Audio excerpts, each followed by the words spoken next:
Good morning students, आप सभी का मेरी केमिस्ट्री क्लास में स्वागत है।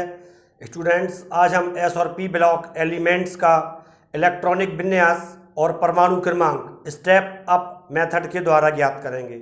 स्टूडेंट्स, हम जानते हैं पीरियोडिक टेबल में समूह 18 में उपस्थित तत्व अक्रिय गैस तत्व या इनर्ट गैसेस एलिमेंट कहलाते हैं।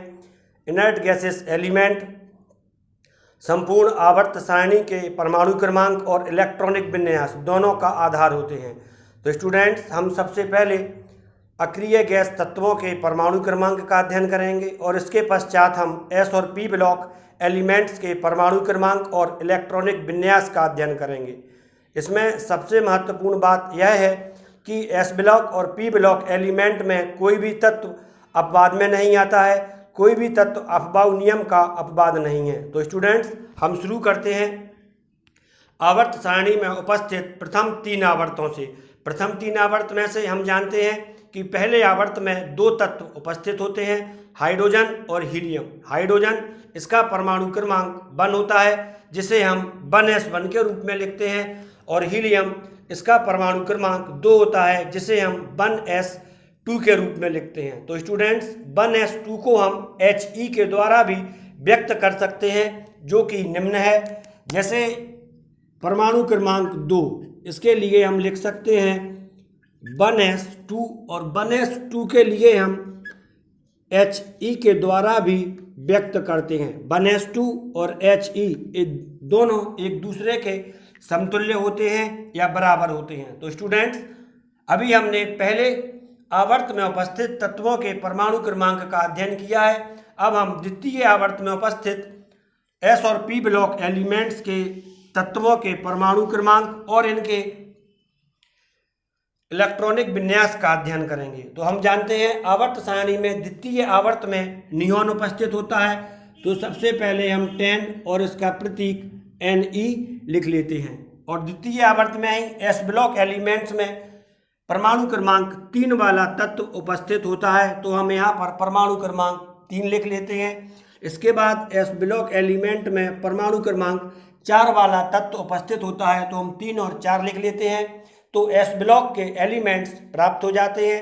इसके पश्चात हम पी ब्लॉक के एलिमेंट्स के परमाणु क्रमांक प्राप्त करते हैं। तो इसमें से हम -5 करते जाएंगे, -5 तक करना है हमें। 10 - 5 अर्थात 5। तो पहले हमने 10 - 1 किया, तब यहाँ पर 9, 8, 7, 6 और 5। 10 - 5 = 5 तक करना है, तो हमें 6 एलिमेंट प्राप्त हो जाते हैं। इसमें से यह द्वितीय आवर्त है, और द्वितीय आवर्त में इलेक्ट्रॉन्स की फिलिंग 2s से होती है और 2p पर समाप्त हो जाती है। तो हम सबसे पहले द्वितीय आवर्त में उपस्थित तत्वों के परमाणु क्रमांक प्राप्त करेंगे। सबसे पहले परमाणु क्रमांक 3 के लिए हम लिखते हैं 1s2 और 2s1। स्टूडेंट्स, जैसा कि मैंने आपको पहले भी बताया था कि हमें 1s2 की जगह पर He लिखना है, तब हम इसका परमाणु क्रमांक 1s2 की जगह He लिख देते हैं। तो He 2s1 प्राप्त हो जाता है। इसी प्रकार जब हमें परमाणु क्रमांक 4 का इलेक्ट्रॉनिक विन्यास प्राप्त करना होता है, तो हम He 2s2 लिख देते हैं। तो हमें परमाणु क्रमांक 4 का इलेक्ट्रॉनिक विन्यास प्राप्त हो जाता है। इसके बाद हम परमाणु क्रमांक 5 का इलेक्ट्रॉनिक विन्यास प्राप्त करेंगे। तो हम जानते हैं परमाणु क्रमांक 5 पी ब्लॉक एलिमेंट है, और इसका इलेक्ट्रॉनिक विन्यास तभी प्राप्त होता है जब p ऑर्बिटल्स में एक इलेक्ट्रॉन प्रवेश करता है, जिसे हम निम्न प्रकार से लिखते हैं He 2s2 और 2p1। तो स्टूडेंट्स, यहाँ पर हमने p1 लिख दिया है। p1 अर्थात 5 का परमाणु क्रमांक 5 के लिए इलेक्ट्रॉनिक विन्यास, 6 के लिए यह p2 आता है, 7 के लिए p3 आता है, 8 के लिए p4 होता है, 9 के लिए p5 आता है, और 10 के लिए p10 आता है, और शेष इलेक्ट्रॉनिक विन्यास सेम टू सेम रहता है। तो अब हम परमाणु क्रमांक 10 का इलेक्ट्रॉनिक विन्यास प्राप्त करेंगे। 10, तो जब हम 10 का इलेक्ट्रॉनिक विन्यास लिखते हैं, तो यह He 2s2 और 2p6 प्राप्त होता है, जैसा कि मैंने आपको पहले बताया था। तो स्टूडेंट्स 10 नियोन का परमाणु क्रमांक होता है, अर्थात 10 के लिए परमाणु क्रमांक हम दो प्रकार से लिख सकते हैं। पहला हीलियम के पदों में या in the forms of helium, तो यह होता है He2S2 2p6, और इस पूरे को हम समतुल्य बना देते हैं अकेला Ne लिख के, या एक सिंगल वर्ड Ne लिख देते हैं, तो यह Ne10 को व्यक्त करता है। तो स्टूडेंट्स अभी हमने सेकेंड पीरियड में उपस्थित S और P ब्लॉक तत्वों के परमाणु क्रमांक का अध्ययन किया है। इसके बाद हम तीसरे आवर्त में उपस्थित S और P ब्लॉक तत्वों के परमाणु क्रमांक का अध्ययन करेंगे। तो हम यहाँ पर लिख देते हैं 3s और यहाँ पर हम लिख देते हैं 3p। तीसरे आवर्त में उपस्थित अक्रिय गैस तत्व आर्गन होता है, जिसका परमाणु क्रमांक 18 होता है। तो हम यहाँ पर लिख देते हैं 18 Ar, और P ब्लॉक में उपस्थित अन्य तत्वों के परमाणु क्रमांक -1 करके प्राप्त कर लेते हैं, तब यह 14 और यह 13 प्राप्त होता है। इसी प्रकार S ब्लॉक में उपस्थित तत्वों के परमाणु क्रमांक 10 में से 1 जोड़कर प्राप्त कर लेते हैं। तो 10 में 1 जोड़ते हैं तब यह 11, और 11 के बाद 12 आता है 10, क्योंकि 10 नियोन का परमाणु क्रमांक होता है। उसके बाद अगले आवर्त में जाने के लिए हमें +1 करना पड़ता है। तो स्टूडेंट्स अब हम तीसरे आवर्त में उपस्थित तत्वों के परमाणु क्रमांक प्राप्त करेंगे। तीसरे आवर्त में सबसे पहला तत्व है 11, और 11 के लिए अब हम 10 के लिए Ne का प्रयोग करेंगे। जिस प्रकार हमने He का किया था, अब हम Ne का प्रयोग करेंगे, तब यह 10 और यह आ जाता है 3s1। तो 11 का परमाणु क्रमांक Ne 3s1 होता है। इसी प्रकार जब हम 12 का परमाणु क्रमांक प्राप्त करते हैं, तब यह Ne 3s2 प्राप्त होता है। अब हम P ब्लॉक एलिमेंट्स के तीसरे आवर्त में P ब्लॉक एलिमेंट्स के प्रथम सदस्य 13 का परमाणु क्रमांक प्राप्त करेंगे। तो इसके लिए हम पुनः Ne लिख देते हैं, और Ne के बाद हम यह तीसरे आवर्त का सदस्य है 3s2 3p1 लिख देते हैं। इसी प्रकार स्टूडेंट्स जब हमें परमाणु क्रमांक 14 का इलेक्ट्रॉनिक विन्यास प्राप्त करना होता है, तो 14 के लिए हम P2 का प्रयोग करते हैं। परमाणु क्रमांक 14 यह P2 आएगा, और बाकी का इलेक्ट्रॉनिक विन्यास Ne 3s2 3p1 रहेगा। इसी प्रकार 15 के लिए P3 आएगा, 16 के लिए P4 आएगा, 17 के लिए P5 आएगा, और बाकी इलेक्ट्रॉनिक विन्यास Ne 3s2 रहेगा। तो यह चीज़ आपको अब ध्यान रखना है। तो अब हम परमाणु क्रमांक 18 का इलेक्ट्रॉनिक विन्यास बनाएंगे। तो 18 के लिए हम जब इलेक्ट्रॉनिक विन्यास बनाते हैं, तब Ne 3s2 3p6 आता है। तो यह 18 का इलेक्ट्रॉनिक विन्यास है, जो कि इस पूरे के स्थान पर अर्थात Ne 3s2 3p6 के स्थान पर हम सिर्फ हीलियम, नियोन और आर्गन लिख देते हैं। तो हमें परमाणु क्रमांक 18 को व्यक्त करने वाला एक very short electronic configuration Ar के रूप में प्राप्त हो जाता है। अब तक हमने प्रथम 3 आवर्तों के तत्वों और उनके परमाणु क्रमांकों का अध्ययन कर लिया है। आपकी यह समझ में आ गया है, बिल्कुल सरल है। आप इसको एक बार लिख कर देखेंगे, तब आपका कॉन्सेप्ट और क्लियर हो जाएगा। स्टूडेंट्स इसके बाद हम चौथे और 5वें आवर्त में उपस्थित तत्वों के इलेक्ट्रॉनिक विन्यास और परमाणु क्रमांक का अध्ययन करेंगे, किंतु हम इसी टेबल का प्रयोग करेंगे। तो अब हम इसको रफ कर देते हैं, और इसकी जगह पर अब हम सिर्फ चौथे आवर्त में उपस्थित तत्वों के परमाणु क्रमांक प्राप्त करेंगे। तो चौथे आवर्त के लिए हम जानते हैं अक्रिय गैस में क्रिप्टॉन उपस्थित होता है, जिसका परमाणु क्रमांक 36 होता है। तो हम सबसे पहले यहाँ पर 36 Kr लिख देते हैं, 36 Kr। इसके बाद हम इस आवर्त में उपस्थित अन्य तत्वों के परमाणु क्रमांक प्राप्त कर लेते हैं। तब यह 35 34 33 32 और 31। 36 - 5 31 हमारे 6 एलिमेंट हो जाते हैं। इसके बाद हमें पता है कि इसके ऊपर उपस्थित तत्व का परमाणु क्रमांक 18 था, तो 18 में हम 1 जोड़ते हैं तो हमें इस तत्व का परमाणु क्रमांक 19 और इसका परमाणु क्रमांक 20 प्राप्त हो जाता है। इस प्रकार हमें चौथे आवर्त में उपस्थित S और P ब्लॉक तत्वों के परमाणु क्रमांक प्राप्त हो जाते हैं। हम जानते हैं चौथे आवर्त में उपस्थित तत्वों के इलेक्ट्रॉनिक विन्यास 4s से शुरू होते हैं, तो हम यहाँ पर 4s लिख देते हैं और 4p पर समाप्त होते हैं, तो हम यहाँ पर 4p लिख देते हैं। इसके बाद हम इसका अध्ययन करते हैं तो देखते हैं S ब्लॉक में 19 और 20 परमाणु क्रमांक वाले तत्व हैं और P ब्लॉक में 31 से लेकर 36 तक परमाणु क्रमांक वाले तत्व हैं। बीच के 10 तत्व गायब हैं जो कि D ब्लॉक एलिमेंट्स में आते हैं। तो स्टूडेंट्स, हम बीच में उपस्थित D ब्लॉक एलिमेंट्स के लिए 3D लिख देते हैं। यह 3D D ब्लॉक एलिमेंट्स के लिए व्यक्त करता है और इसमें 10 इलेक्ट्रॉन्स आते हैं। तो स्टूडेंट्स, अब आपके मन में एक क्वेश्चन आएगा कि हमने 4p के आगे 3D क्यों लिखा है, तो इसका आंसर हमें n+l रूल से मिलता है।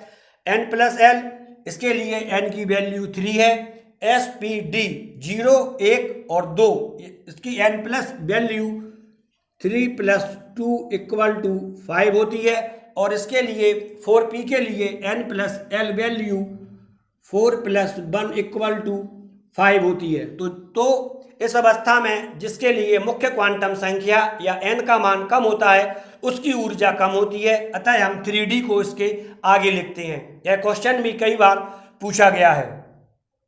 अब हम इसके आगे बढ़ते हैं और अब इलेक्ट्रॉनिक विन्यास बनाएंगे। तो हम सबसे पहले परमाणु क्रमांक 19 का इलेक्ट्रॉनिक विन्यास बनाते हैं। तो 19 के लिए हम लिखते हैं 18 के लिए Ar और 4s1, तो यह Ar4s1 हो जाता है। इसके बाद हम 20 के लिए परमाणु क्रमांक 20 के लिए इलेक्ट्रॉनिक विन्यास बनाते हैं, तो यह Ar4s2 हो जाता है। स्टूडेंट्स, इसके बाद हमें 31 के लिए इलेक्ट्रॉनिक विन्यास बनाना है, तो इसमें ध्यान रखना है, इसमें हम 3D10 का उपयोग 4s और 4p के बीच में करते हैं, तब यह इलेक्ट्रॉनिक विन्यास निम्न प्रकार से बनता है। 31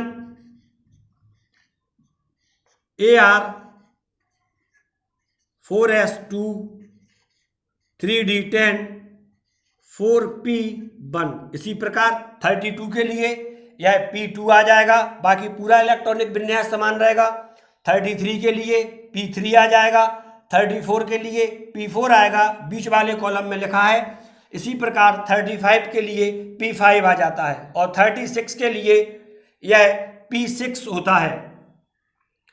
p6 हम इसको यहाँ पर लिख देंगे, वो लिखा होगा कहीं इलेक्ट्रॉनिक विन्यास बताया होगा, उसका लिखा होगा p6 हो जाता है। तो अब हम 36 के लिए इलेक्ट्रॉनिक विन्यास प्राप्त करते हैं, तो यह Ar4s2 3D10 4p6 आता है। तो स्टूडेंट्स, यहाँ पर हमें 36 का इलेक्ट्रॉनिक विन्यास प्राप्त हो जाता है, जिसे कि हम Ar4s2 3D10 4p6 लिखते हैं। स्टूडेंट्स, इसकी जगह पर हम एक मात्र अक्षर लिख सकते हैं जिसको हम Kr के द्वारा व्यक्त करते हैं। स्टूडेंट्स, यही स्टेप अप मेथड है जिसमें हम अक्रिय गैस की सहायता से विभिन्न तत्वों के परमाणु क्रमांक दे रहे हैं। पहले हमने नियोन का प्रयोग किया था, फिर आर्गन का, और अब हम क्रिप्टॉन का प्रयोग करेंगे। तो अब तक आपने एटॉमिक नंबर 36 तक के परमाणु क्रमांक और इलेक्ट्रॉनिक विन्यास दोनों प्राप्त कर लिए हैं। अब हम 5वें आवर्त में उपस्थित तत्वों के इलेक्ट्रॉनिक विन्यास और परमाणु क्रमांक प्राप्त करेंगे। यहाँ पर हम 5वें आवर्त के सदस्य लिखेंगे। तो स्टूडेंट्स, हम जानते हैं क्रिप्टॉन के बाद जीनोन आता है, helium neon argon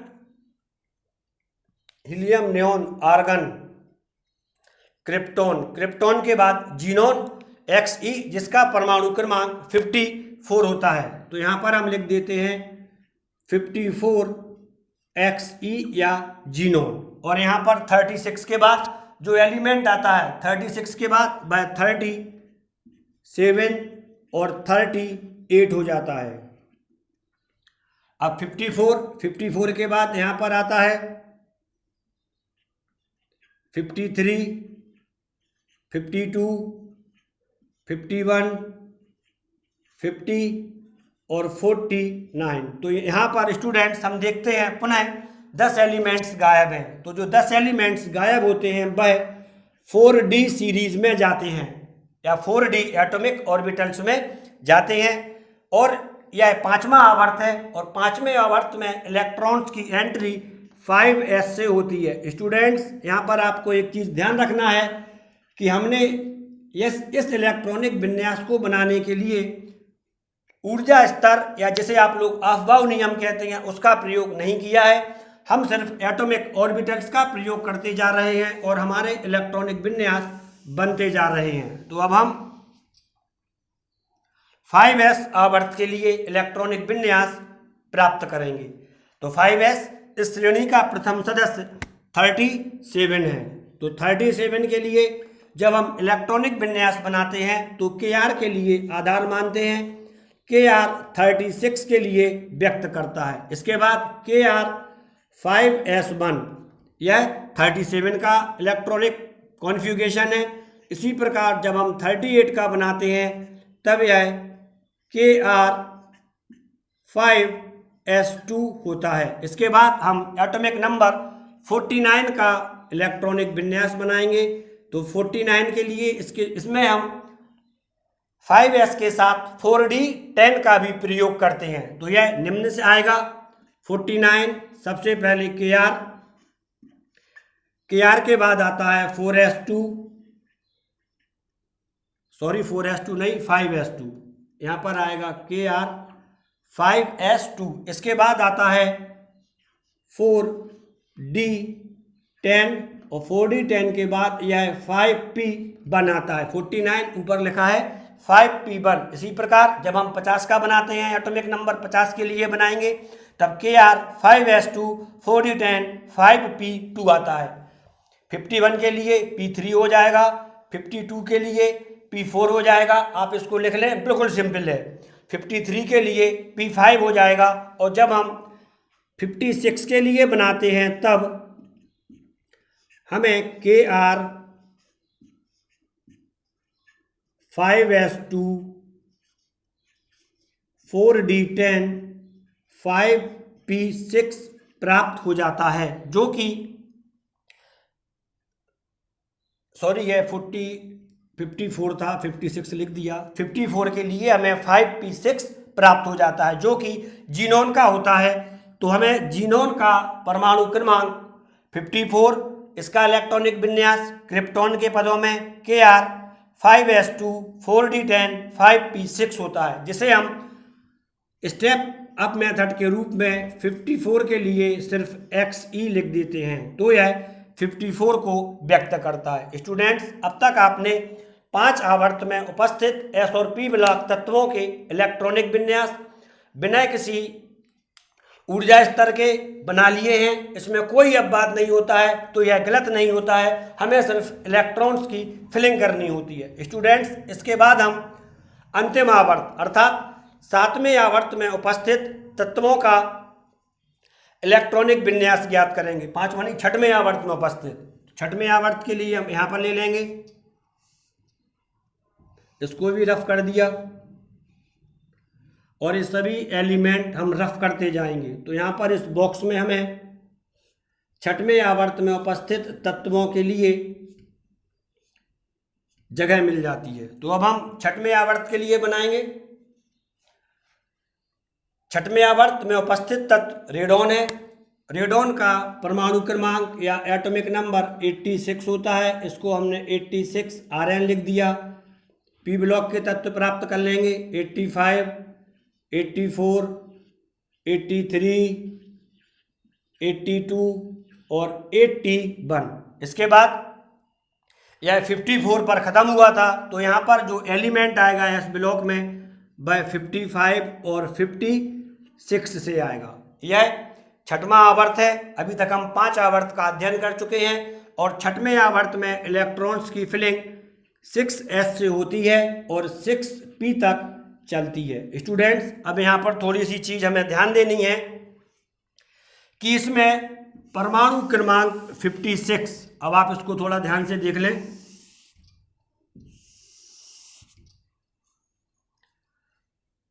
fifty six के बाद 81 आ रहा है, अर्थात बीच में 24 एलिमेंट गायब है। 56 + 24 = 80।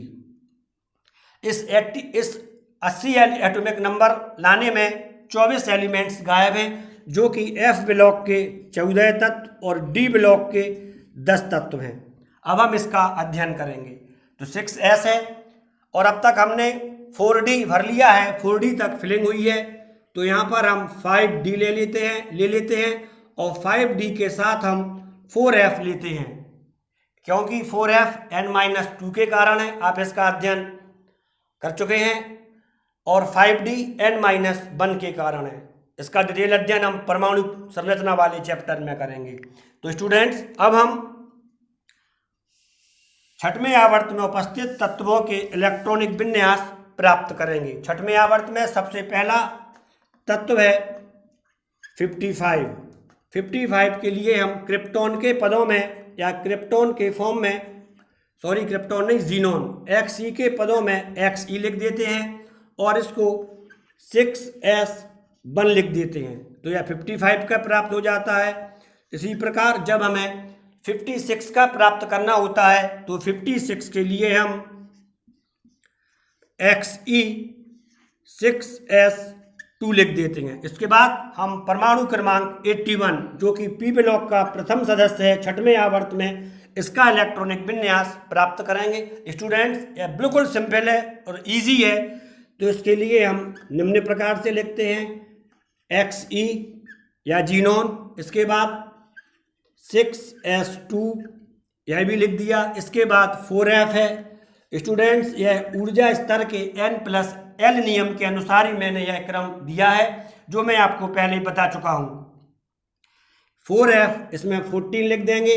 इसके बाद 5D 10 लिख देते हैं और इसके बाद हमें 6p1 प्राप्त होता है। तो यह एटॉमिक नंबर 81 का परमाणु क्रमांक प्राप्त हो जाता है। इसके बाद हम एटॉमिक नंबर 86 का परमाणु क्रमांक प्राप्त करेंगे। तो स्टूडेंट्स, जहां पर 81 के लिए 6p1 आया है, 82 के लिए यह पूरा सेम रहेगा, सिर्फ 6p1 की जगह 6p2 हो जाएगा। 83 के लिए p6p3, 84 के लिए 6p4, 85 के लिए 6p5 और 86 के लिए यह 6p6 हो जाता है। Students, it is very easy.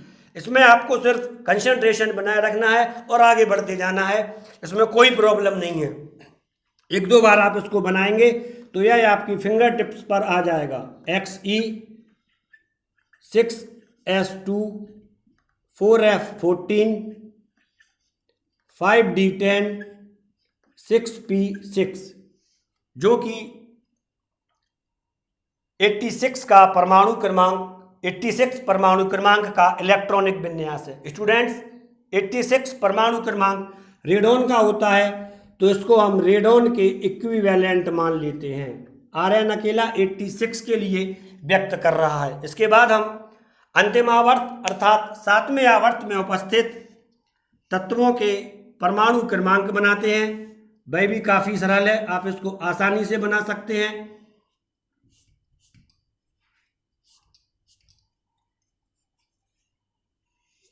सातवें आवर्त में अक्रिय गैस में यहाँ पर 118 आता है, यहाँ पर 117 आएगा। ये मैं आपको बता चुका हूँ। 116, 115, 114 और 113, 14, 15, 16, 17, 18। ओके। इसके बाद 86 के बाद यहाँ पर 87 और 88 आता है। इसको हम 7s लिख देते हैं और इसको हम 7p लिख देते हैं। तो स्टूडेंट्स, अब हम एटॉमिक नंबर 87, इसका एटॉमिक नंबर 87 है, इसके लिए इलेक्ट्रॉनिक विन्यास बनाएंगे। तो हम 86 के लिए Rn 7s1 लिख देते हैं। 88 के लिए हम Rn7s2 लिख देते हैं। इसी प्रकार 88 के बाद 24 तत्व गायब हैं, जो कि 5f और 6d में जाते हैं। f में 14, d में 10, कुल 24। तो परमाणु क्रमांक 113 के लिए इलेक्ट्रॉनिक विन्यास Rn7s2